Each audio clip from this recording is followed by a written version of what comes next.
নমস্কার বন্ধুরা, আশা করি তোমরা ভালো আছো। সবার প্রিয় বাঙালির কিচেনে তোমাদের স্বাগত। সবার প্রিয় বাঙালির কিচেন মানেই কম তেল কম মশলা দিয়ে নতুন নতুন দারুণ স্বাদে মুখে জল আনার মতো রান্না বান্না। রেস্টুরেন্টের স্বাদ যদি তোমরা বাড়িতে পেতে চাও তাহলে এই ভিডিওটা অবশ্যই তোমরা শেষ পর্যন্ত দেখবে, কারণ ভিডিওর মধ্যে সাধারণ কিছু টিপস আর ট্রিক্স আছে। তাহলে চলো এই রেসিপিটা শুরু করে নেওয়া যাক। তো আজকে আমি বানাবো চিলি প্রন রেসিপি। তার জন্য আমি মশলা তৈরি করব। 1 টিস্পুন ধনে আর 1/2 টিস্পুন গোলমরিচ দিয়ে এইভাবে হামালদিস্তা করে থেতো করে নিতে হবে। এই মশলাটা হবে একদম দরদরা মতো, মানে খুব বেশি গুঁড়ো করা চলবে না, এইরকম থাকবে কিন্তু। আর মশলার মধ্যে যে বড় বড় দানা থাকবে এই বড় দানাগুলো হাতে করে এইভাবে নিয়ে সাইডে রেখে দেবো। আর এদিকে দেখো, একটা কাঁচের বড় বাটির মধ্যে আমি 250 গ্রাম চিংড়ি মাছ নিয়েছি, আর চিংড়ি মাছগুলো খুব ভালো করে ক্লিন করে নিয়েছি। এবার চিংড়ি মাছের মধ্যে দিয়ে দেবো এই মশলাটা, তারপরে দিয়ে দিচ্ছি লবণ আর একটুখানি লেবু রস। এইবার দিয়ে দেবো চিলি ফ্লেক্স। তো হাতের কাছে তোমাদের চিলি ফ্লেক্স না থাকলে তোমরা লাল লঙ্কার পাউডার দিতে পারো। এইবার দিলাম কাশ্মীরি লাল লঙ্কা পাউডার, তার সঙ্গে দেবো 1 টেবিল চামচের মতো সাদা তেল। এইবার সমস্ত উপকরণ দিয়ে চিংড়ি মাছের সঙ্গে এইভাবে মিক্স করে নেব। চিলি প্রন বানাতে গেলে অনেকেই কিন্তু চিংড়ি মাছ ম্যারিনেট করার সময় ডিম ব্যবহার করে, কিন্তু আমি এখানে ডিম ব্যবহার করব না। এইবার দিয়ে দেবো কর্নফ্লোর 1.5 টেবিল চামচ। তো সমস্ত উপকরণ দিয়ে চিংড়ি মাছগুলোকে খুব ভালো করে ম্যারিনেট করে নিতে হবে। আর তোমরা দেখতে পাচ্ছ আমি কিন্তু খুব ভালো করে ম্যারিনেট করে নিয়েছি। এইবার চলো তাহলে এটাকে সাইডে রেখে দিই। এদিকে দেখো, আমি কিছু ভেজিটেবল নিয়েছি, যেমন কাঁচা লঙ্কা, ক্যাপসিকাম। আর ক্যাপসিকামগুলো দেখো আমি এইভাবে ঠিক কেটে নিয়েছি, তোমরাও এইভাবে কেটে নেবে। তারপর নিয়েছি পেঁয়াজ আর রসুন। ক্যাপসিকামগুলো যেভাবে কেটেছি পেঁয়াজগুলো ঠিক আমি সেইভাবেই কেটে নিয়েছি, তোমরা দেখতেই পাচ্ছ। এইবার দেখো রসুনগুলোকে আমি ছোট ছোট পিস করে কেটে নিয়েছি। এগুলো চলো সাইডে রেখে দিই। এইবার একটা বাটিতে নেব অল্প পরিমাণ বেকিং পাউডার, আর তার সঙ্গে দিয়ে দেব সামান্য পরিমাণ জল। জল দেওয়ার পর এটাকে একটু এইভাবে গুলে নিতে হবে। এটা যখন গুলে যাবে পুরোপুরি, তখন কিন্তু চিংড়ি মাছের সঙ্গে আমি এটা দিয়ে দেব।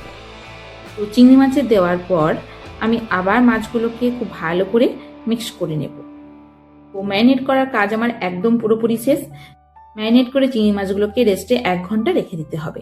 তো 1 ঘন্টার পর আমি চিংড়ি মাছগুলো ফ্রাই করে নেব। তার জন্য আমি দেখো গ্যাসের উপরে একটা কড়াই চাপিয়েছি, আর কড়াইয়ের মধ্যে দিয়ে দিচ্ছি তেল। তো তেল যেহেতু আমি সর্ষে তেল ব্যবহার করেছি, তো সর্ষে তেলটাকে কিন্তু খুব ভালো করে গরম করে নিতে হবে।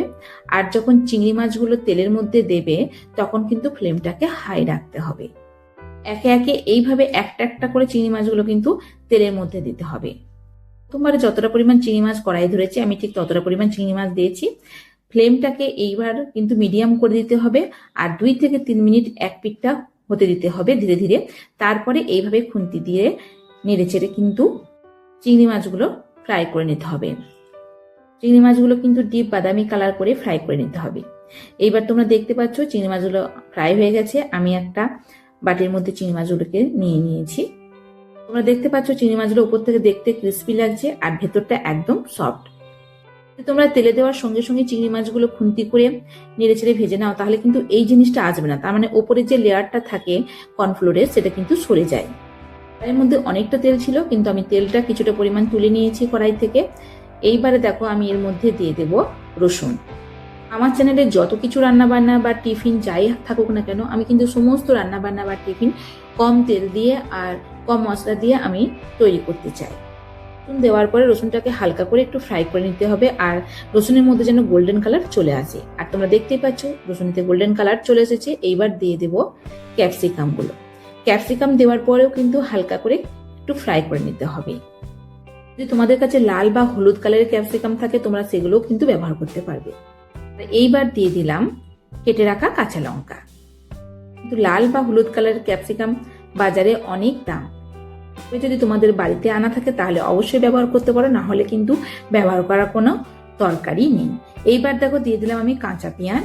যে পেঁয়াজগুলো আমি এইভাবে ঠিক কেটে রেখেছিলাম, একটা একটা পেঁয়াজের পাতা আমি এইভাবে খুলে দিয়েছিলাম। এইবার দিয়ে দেবো জল, আর জল দেওয়ার পর দিয়ে দিলাম স্বাদ মতো লবণ। লবণ কিন্তু খুব অল্প পরিমাণ ব্যবহার করবে, লবণটা অবশ্যই চেক করে কিন্তু ব্যবহার করতে হবে। এবার ঢাকা দিয়ে দেব, আর লো ফ্লেমে এটাকে কুক করে নেব। এরকমভাবে ঢাকা দিয়ে এটাকে লো ফ্লেমে কুক করলে খুব ভালো করে সিদ্ধ হয়ে যায়। তোমরা দেখতে পাচ্ছ ক্যাপসিকাম আর পেঁয়াজগুলো খুব সুন্দর সিদ্ধ হয়ে গেছে। এইবার এর মধ্যে দিয়ে দেবো গ্রিন চিলি সস। তোমাদের কাছে যদি রেড চিলি সস থাকে তোমরা ওটাই ব্যবহার করবে। আমার কাছে এখন গ্রিন চিলি সস আছে, তো আমি এখন গ্রিন চিলি সস দিয়েছি। এবার দিয়ে দেবো সামান্য পরিমাণ সয়া সস, তারপরে দিয়ে দেবো টমেটো কেচাপ। যদি তোমরা টমেটো কেচাপ ব্যবহার না করো তাহলে কিন্তু অল্প পরিমাণ চিনি এখানে ব্যবহার করবে। সমস্ত উপকরণের পরিমাপ আমি দিয়ে দিয়েছি, তোমরা ডেসক্রিপশন চেক করে নেবে। এইবার দিয়ে দিলাম কাশ্মীরি লাল লঙ্কার পাউডার। এইবার দেখো মশলাটা কিন্তু ড্রাই হয়ে এসেছে। এই সময় আমি ভেজে রাখা চিংড়ি মাছগুলো এখানে দিয়ে দেব। চিংড়ি মাছ দেওয়ার পর লো ফ্লেমে 2 থেকে 3 মিনিট এইভাবে কিন্তু মাখিয়ে নিতে হবে। এইবার 2 থেকে 3 মিনিট পর তোমাদেরকে দেখাবো চিলি চিংড়ির টেক্সচার। তোমরা দেখতেই পাচ্ছ কত সুন্দর দেখতে লাগছে, একদম রেস্টুরেন্টের মতো। আর এই চিংড়ি মাছের স্বাদ রেস্টুরেন্টের থেকেও অনেক বেশি ভালো। বাড়িতে অন্তত একবার হলেও তোমরা এই রেসিপিটাকে ট্রাই করবে। রেসিপিটা ভালো লাগলে কমেন্ট বক্সে আমাকে জানাও রেসিপিটা কেমন লেগেছে। তাহলে চলো গরম গরম সার্ভ করে নিই। দেখলে এটা কেউ বুঝতেই পারবে না যে তুমি এটা বাড়িতে বানিয়েছো কম তেল কম মশলা ব্যবহার করে। তোমাদের যদি এই রেসিপিটা ভালো লেগে থাকে তাহলে বন্ধুদের সঙ্গে শেয়ার করো, কমেন্ট করতে আমাকে ভুলে যেও না। আর তোমরা অবশ্যই বাড়িতে ট্রাই করে দেখো। আর তোমরা যারা আমার চ্যানেলের নতুন ভিডিও দেখছো তারা আমার চ্যানেলটিকে সাবস্ক্রাইব করো। Thank you.